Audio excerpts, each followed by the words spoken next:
Ladies and gentlemen, good afternoon. Thank you for joining Latvenergo webinar. Today we are hosted by Gunārs Baļķuns, Latvenergo Chief Financial Officer. Before we proceed with the presentation, I will shortly introduce you with the agenda. Firstly, Mr. Baļķuns will analyze Latvenergo Group financial results of 2015 and inform about current issues in the company. Right after the presentation, we will open the floor for questions. I invite you to use the question box on the right side of your screen to send in questions. We have also received questions in advance that will be given preference. The rest of the questions will be addressed afterwards. Mr. Baļķuns, I invite you to start the presentation.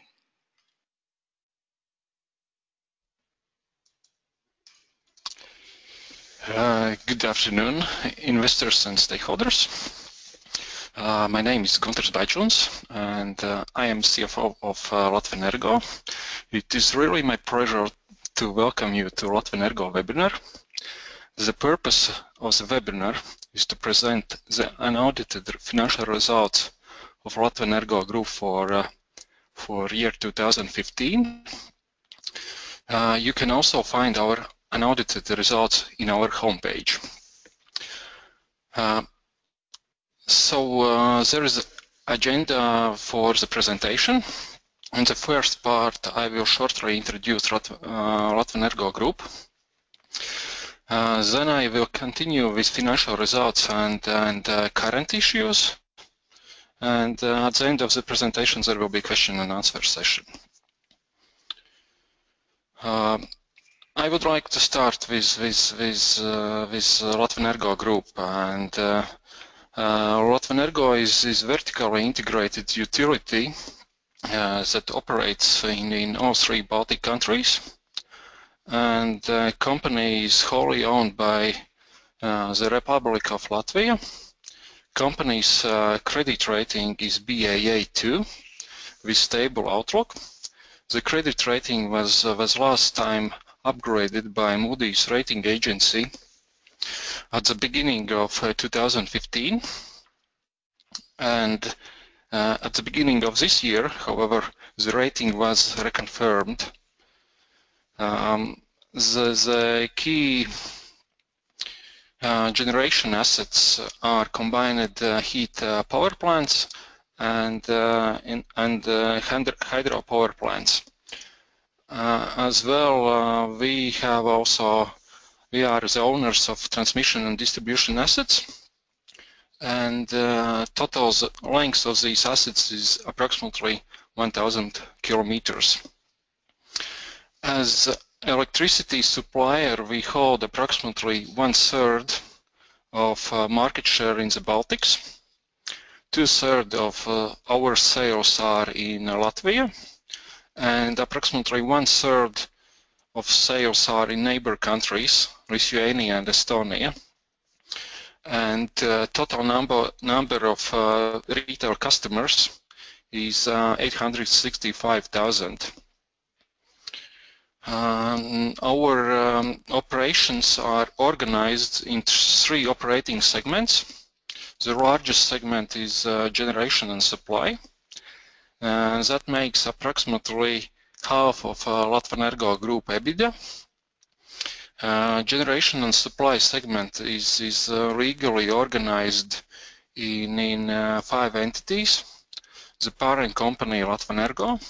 Then we have 2 subsidiaries, Elektrum Eesti and Elektrum Lietuva, that are responsible for electricity supply activities in Estonia and Lithuania.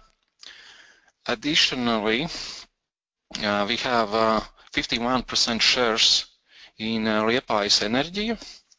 That is district heat company which operates in Liepājas city. And then we have one more company, Enerģijas Publiskais Tirgotājs, that is responsible for administration of mandatory electricity procurement. Previously, these functions were performed by parent company Latvenergo, and And at the moment, there is like enerģijas publiskais tirgotājs that fills these functions. The second largest segment is distribution, that makes 27% of EBITDA, and it is represented by Sadalus Tīkls, which is distribution system operator in Latvia. The third operating segment is transmission assets. That makes 50% of EBITDA, and it's represented by one company, Latvijas Elektriskie Tīkli. This company owns transmission system assets and leases these assets to Augstsprieguma Tīkls. And Augstsprieguma Tīkls, however, is an independent transmission system operator, and the shares of this company is held by Ministry of Finance. Before I start with financial results, I would like to give a short update on market factors that have affected our business performance. And in 2015, the power price was lower both in Scandinavia as well in Baltics. And the average electricity price in Latvia and also in Lithuania was 41.8 euros per megawatt hour, which is by 70% down comparing to 60% down comparing to previous year. And actually the similar electricity price decrease was also observed in Estonia and Finland. And in Estonia, electricity price decreased by 17% and was 31.1 euro per megawatt hour. However, in Finland, it decreased by 18% and was 29.7 euros per megawatt hour. The electricity price decrease was mainly determined by larger electricity generation in Nordic hydropower plants, as well as a decrease in the price of different energy sources contributed to the reduction in power prices. For example, coal price in world market in 2015 on average decreased by some 25%. Another important aspect to mention is that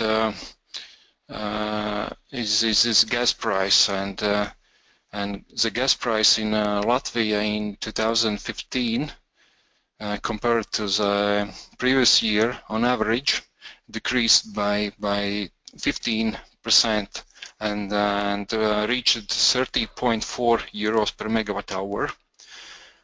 However, if we compare the gas price in the December to the price a year ago, then we see that the gas price decrease was even higher by some 24%. And good thing for us is that the decline of gas price in Latvia actually continues also in the first quarter, and this definitely is positively influence the competitiveness of our cogeneration plants.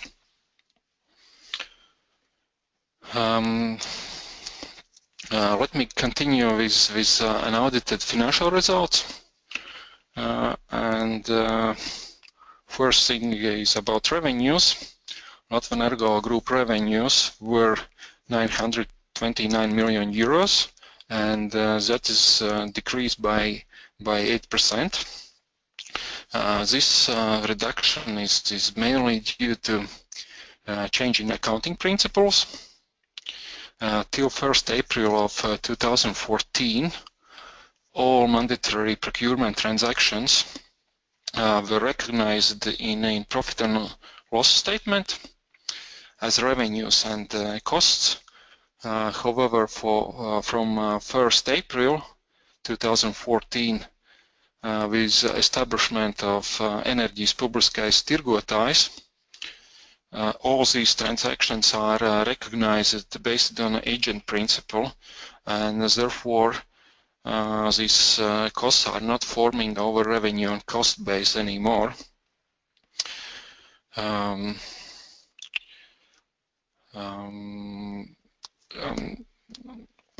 Then Latvenergo Group EBITDA increased by 30%, and EBITDA for last year is 307 million euros, and the increase is mainly positively impacted by the opening of electricity market for households in Latvia from 1st January 2015. Until that, Latvenergo supplied electricity to households at a regulated tariff, and this tariff was lower than the market price. And in 2014, lost revenues due to the electricity supply at regulated tariff were 48.2 million euros. Additionally to market opening, Latvenergo Group results were positively influenced also by lower electricity and gas price.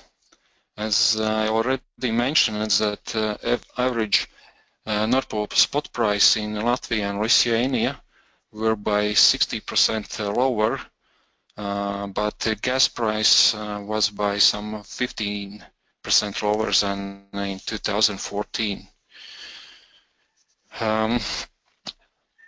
As well, our profit for year 2015 is higher, and the profit is 85 million euros, which is a really good result for us, as it is the highest profit number we have ever had.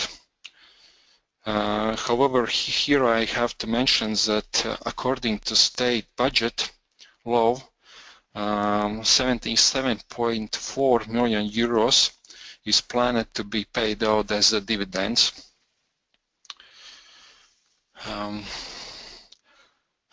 Further, I will continue with generation and supply segment results.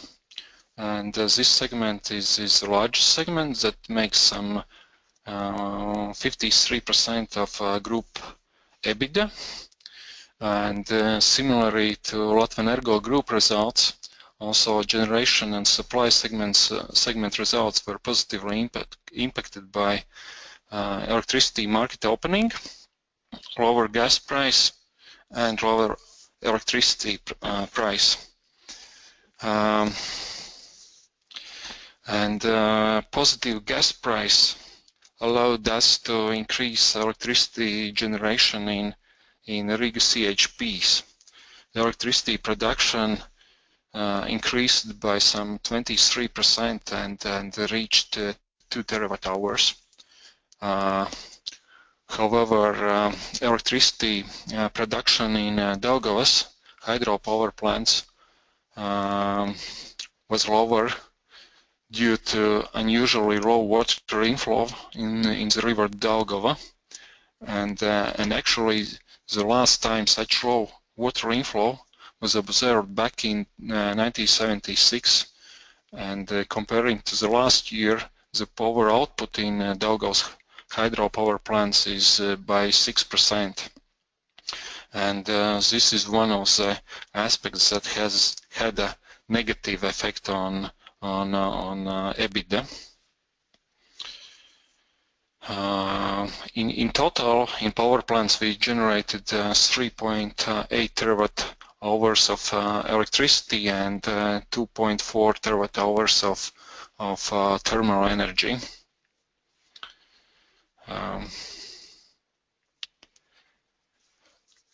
Here I want to also highlight that we have retained the leading electricity supplier position in Baltics with approximately 1/3 of the market. And in 2015, we supplied 7.9 terawatt-hours of electricity to retail customers. Actually, it's decreased by 9%. And this is mainly due to the price competition in neighboring countries, and the fact that one of our large customers chose to purchase electricity directly from Nord Pool Power Exchange. But good thing is that despite the competition, we have increased our business customer base in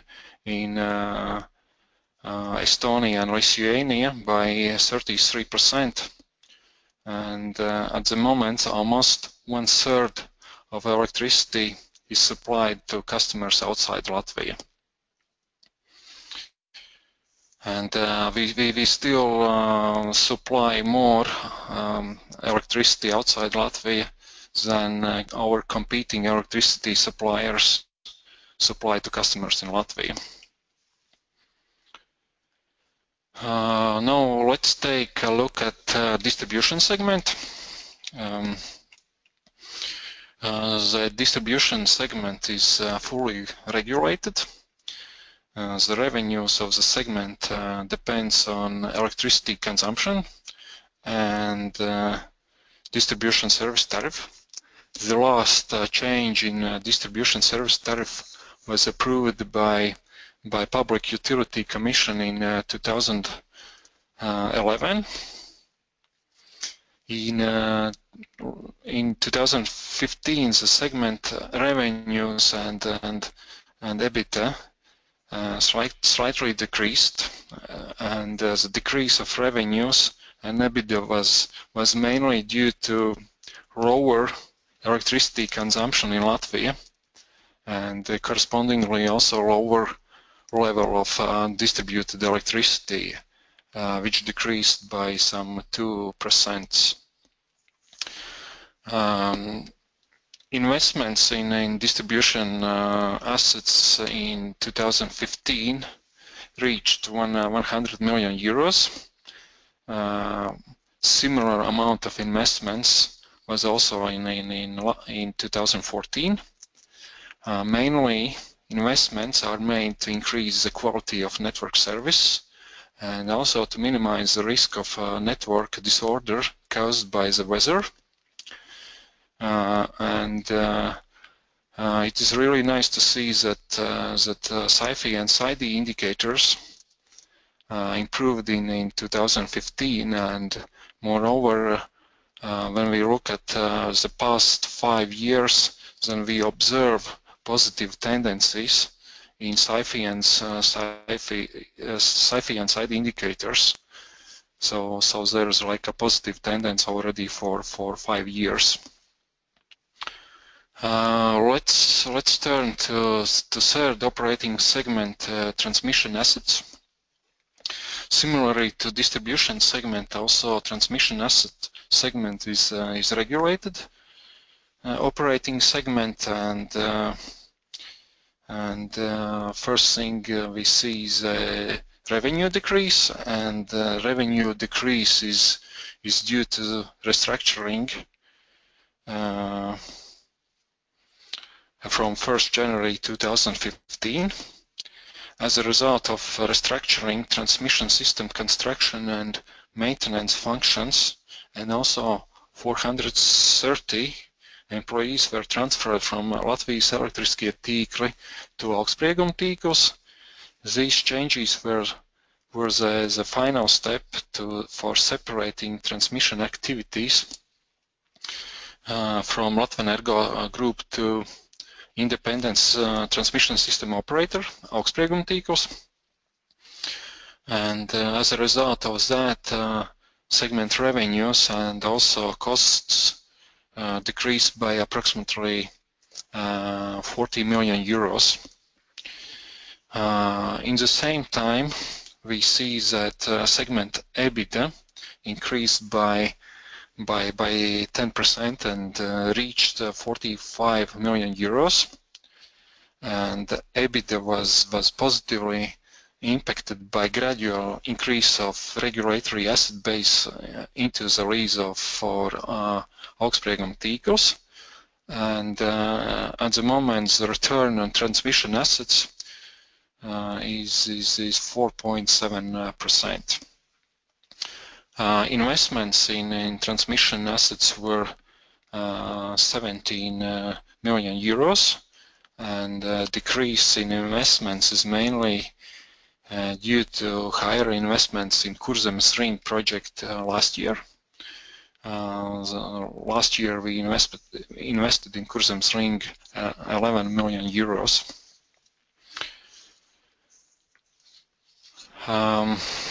On slide number 11, we have summarized our investment figures. The total amount of investments reached 190 million euros. That is increased by some 7% comparing to last year. In 2015, we invested 32 million euros in Daugavas hydropower power unit reconstruction program, and this investment program is aimed to reconstruct 11 hydropower units by year 2022. At the moment, we are in the starting phase of the project. This year, we plan to finalize construction of first 2 hydropower units, and total costs of this reconstruction program is approximately 200 million euros. And after that, all units will be reconstructed, and these reconstructed units will provide further 40 years of operations. As well, we have 2 large transmission network projects. One is Nordbalt Kurzemes Ring, and second one is third electricity transmission interconnection project between Estonia and Latvia. Kurzemes Ring is aimed at increasing power supply in Kurzemes region, and also to enable the use of Lithuanian Sweden cable Nordbalt. At the moment, first and second stage of the project is completed with total investments of 95 million euros. However, last stage of the project is planned to be completed until 2019. The project is co-financed by EU, and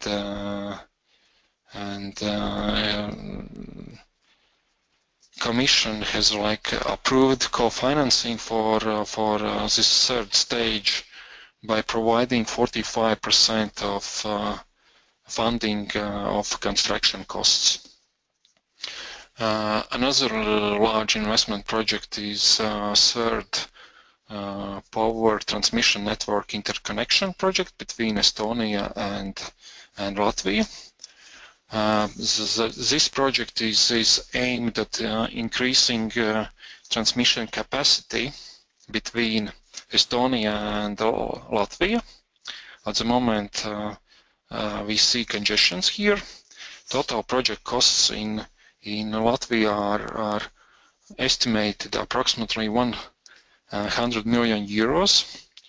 The project is scheduled for completion by year 2020. And also this project is co-financed by EU funds, covering some 65% of construction costs. Now let's turn to next slide, debt and liquidity. Total Latvenergo group borrowings at the end of 2015 were 797 million euros. Borrowings include loans from international investment banks, commercial banks, as well as bonds. Total amount of bonds has reached 180 million euros, or some 23% of total borrowings. From that, 75 million euros were issued last year as a green bond issue. We definitely are proud of fact that we are the first state-owned company in Eastern Europe that has issued green bonds. In 2015, we also received good news from Moody's rating agency, and at the beginning of 2015, Moody's upgraded our credit rating from Baa3 to Baa2, and we have like rating has like a stable outlook. This year the rating was reconfirmed by Moody's. As you see in the graph that our debt repayment schedule is quite well spread out during next 5 to 7 years. As well, at the moment we have attracted sufficient liquidity reserves and mainly to implement our investment program and also fulfill our debt repayment commitments. That's shortly about this, and before I move on, I move to current issues. I would like to look at key financial figures for the last 5 years. And first thing is that Latvenergo Group revenues is around 1 billion euro. The revenue decrease during last 2 years is due to change in accounting principles, along with entrance into operation of Enerģijas Publiskais Tirgotājs from 1st April 2014. From 2011 to 2014, Latvenergo Group EBITDA was close to 250 million euros. However, in 2015 we increased our EBITDA level, and now it exceeds 300 million euros. The main driver of EBITDA increase is electricity market opening. Our asset value is fairly stable and is around 3.5 million euros. From that, approximately 2 billion euros is financed by equity. So we have a quite strong capital structure, and the capital ratio is 60%.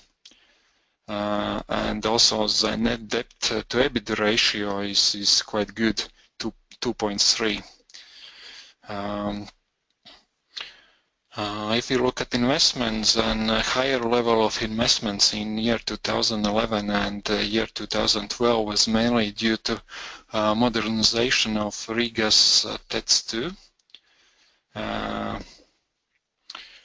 However, during the last few years, the investment level has stabilized on level of 200 million euros.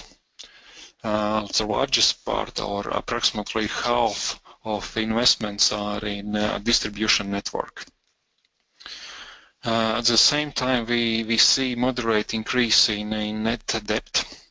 Net debt has grown from 575 million euros in 2011 to around 700 million euros in 2015. And if you look at profitabilities and profitability ratios are quite solid. EBITDA margin is increased to 33%, and return on equity has increased to 4.1%. That's shortly about financial results. And one more thing is about interconnections. And as you may probably know, that at the beginning of 2016, two new interconnection projects, Nordbalt with 700 megawatt-hour capacity and Litpol with 500 megawatt-hour capacity were finished. As a result of that, now the Baltic electricity grid is quite well connected to Western market. Total transmission capacity has increased from 1,000 megawatts to 2,200 megawatts. Mainly the launch of Nordbalt project helped to alleviate Baltic internal transmission congestions. Previously, there were congestions between Latvia and Estonia, and what we see is that most of the time all three Baltic countries are forming single price area. That you can see also in the graph. The market spot price for one specific day shows that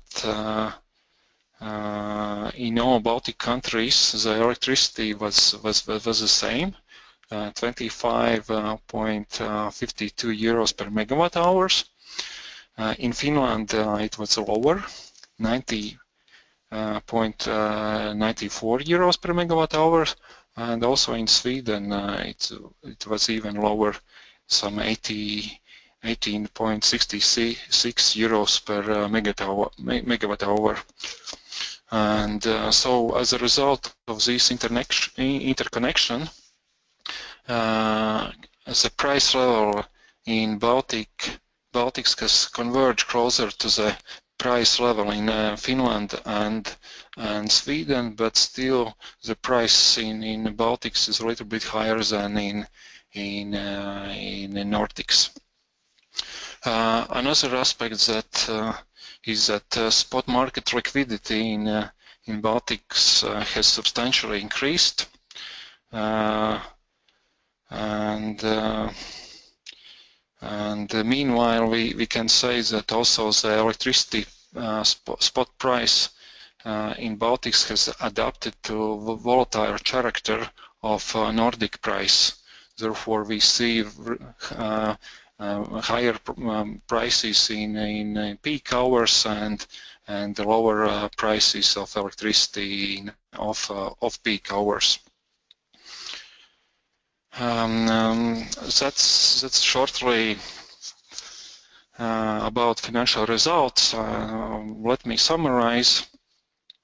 Before we start the question and answer session, let me summarize the main points of the presentation. So we have improved our financial results. Our EBITDA has increased by 30%. Our profit for year 2015 is 85 million euros, which is the highest profit number we have ever had.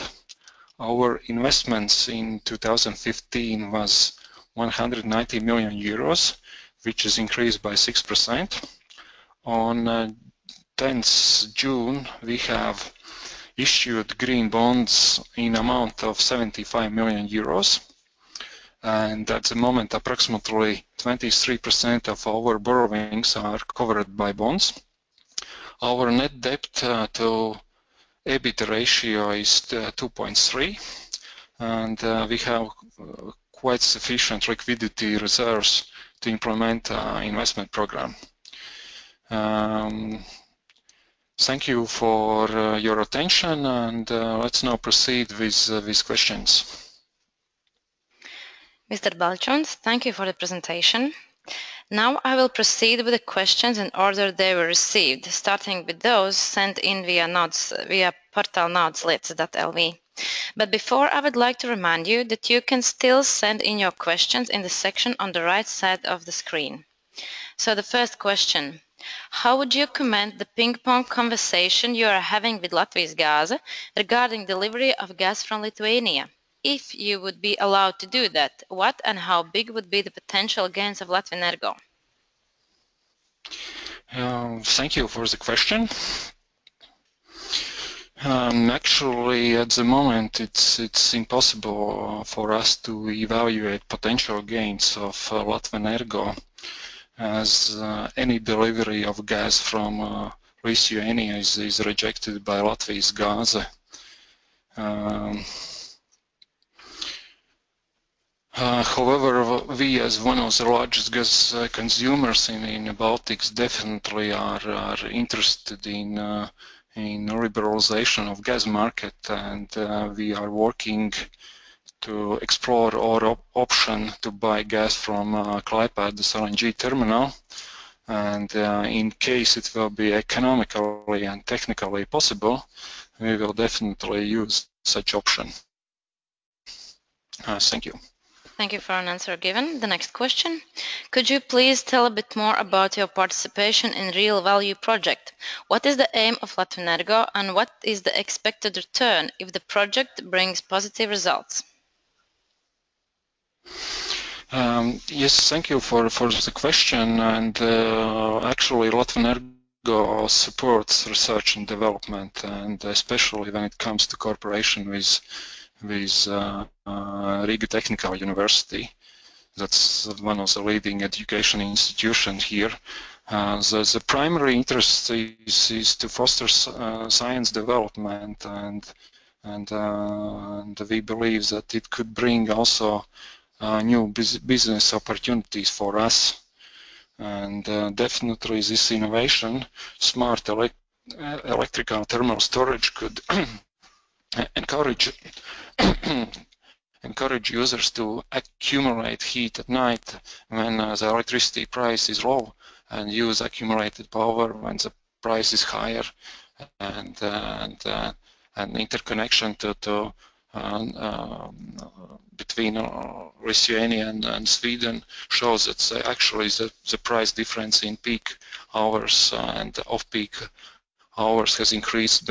Therefore, such kind of projects are quite interesting. Thank you.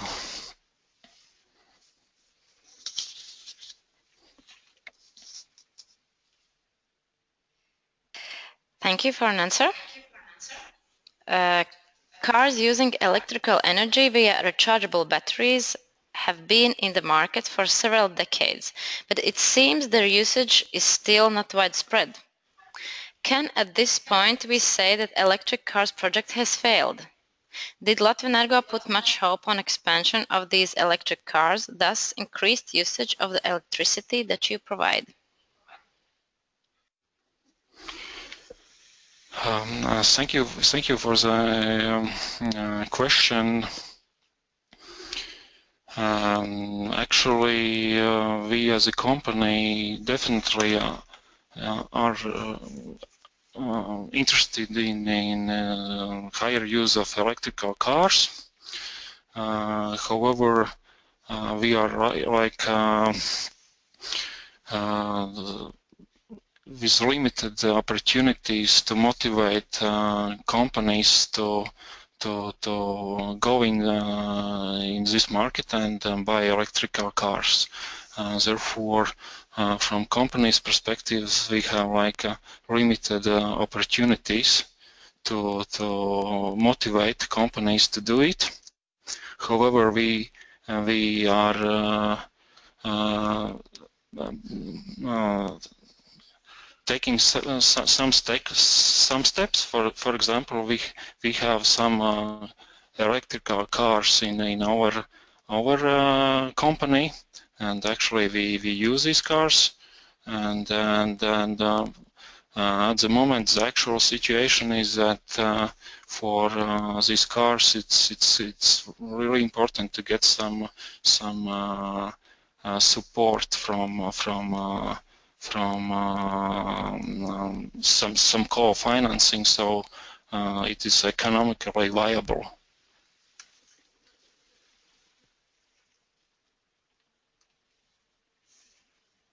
And actually, in the middle of the March, in our energy efficiency center, there will be the seminar with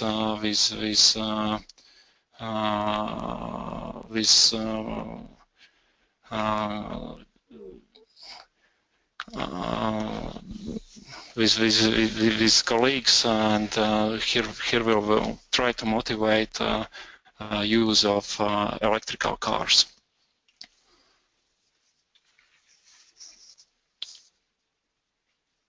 Thank you.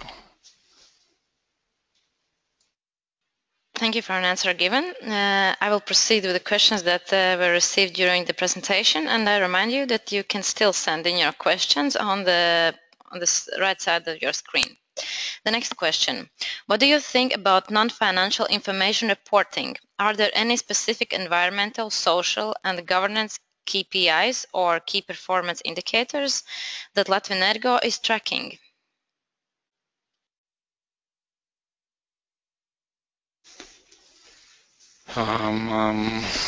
Thank you for the question. Actually, we have sustainability report since 2009, and we are reporting in accordance with global reporting initiative guidelines. At the report, we provide information about environmental, social, governance, and economical factors. And in our reports, the information is quite broad, covering many indicators. For example, we are giving our CO2 emission amounts, customer satisfaction index, as well as efficiency indicators, for example, efficiency indicators in CHP stations, as well also SAIFI and SAIDI indicators. So we are quite actively using this principle of being open to society and showing how actually we are working in and also influencing an environment. Thank you for an answer. I will proceed with the last question. What is the approximate breakdown of Latvenergo electricity retail sales price between fixed and variable? What is the average fixed price period? Could you please repeat? Yes, sure. I will read it one more time. What is the approximate breakdown of Latvenergo electricity retail sales price between fixed and variable? What is the average fixed price period?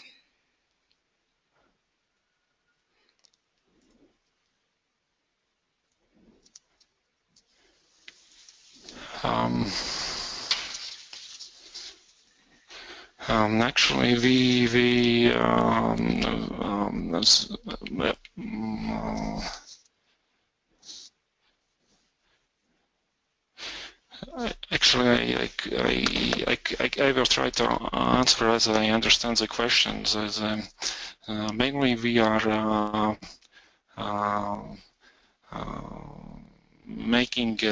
providing customers with 1-year contract, and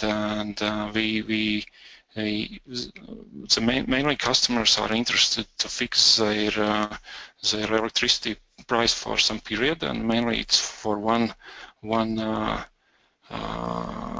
year. However, in our product portfolio, there is also opportunity to choose products that is connected to Nord Pool spot, and in that case, the electricity price change from month to month, depending from the electricity price in Nord Pool. Therefore, for customers, there are two options: whether they are going for fixed contract for some period, or to choose that the price change depending on the price on the market. Thank you for an answer. I hope this question was answered. If not, please elaborate and maybe send in elaborated question once more. But meanwhile, we have answered all questions by now, but I think we will wait for a couple of moments. Maybe somebody is writing question.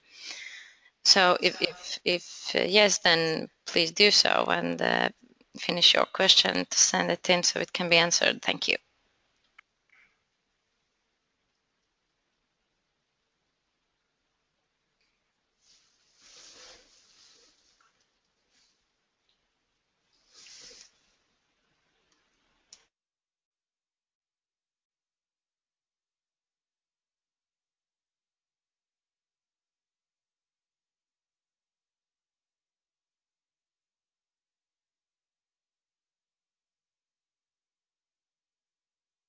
All questions are answered, and as I see, there are no new questions sent in. Record of the presentation will be available as always in the Nasdaq Baltic YouTube channel webinar playlist and on investors portal naudislietas.lv. Mr. Balčūns, thank you for the presentation and for answers given.